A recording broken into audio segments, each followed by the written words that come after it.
Daniel Gibbs was scrolling through job ads last week when he came across a position for a recruitment consultant that seemed too good to be true. The position promised genuine uncapped earnings of between $120,000 and $180,000 with no experience necessary, apart from a background in sales. Are you an experienced salesperson and keen to make good money working full-time or part-time?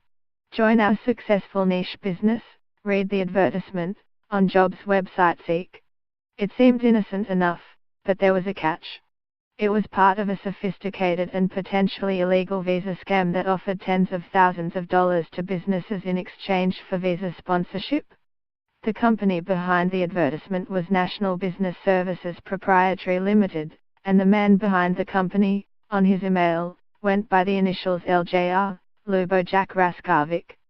Raskovic is a 59-year-old former security consultant who has twice been banned from managing a company by the Australian Securities and Investments Commission. On Tuesday, a joint SBS Fairfax investigation revealed that Raskovic had collected more than $1 million from hopeful migrants, while promising them jobs and a pathway to a permanent visa.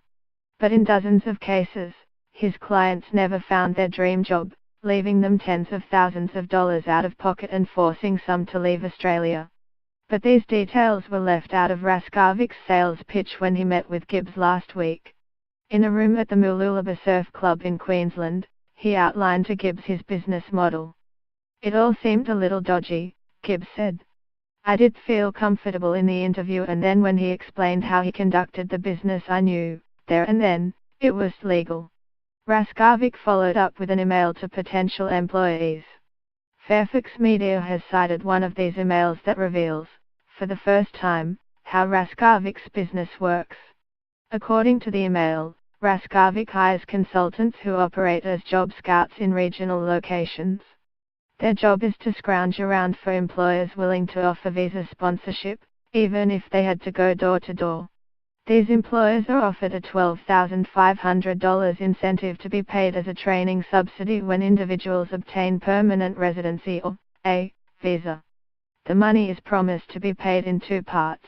Firstly, a $2,500 payment within 2 weeks, followed by a $10,000 payment paid on permanent residency approval. In exchange for finding an employer, the job scouts receive $5,000. Half payable when a job placement is agreed and half upon completion, lodgement and approval of all requisite employer sponsorship documentation. But the job had some potential hidden downsides. Under current laws, it is illegal to receive, offer or provide money in exchange for a sponsored work visa arrangement. The penalties include up to 2 years imprisonment and a fine of $75,600 for an individual and $378,000 for companies. The laws don't just cover employers who accept payment in return for sponsoring a visa, they apply to any person in the supply chain. In fact, money does have to change hands to break the law. The mere offer is enough.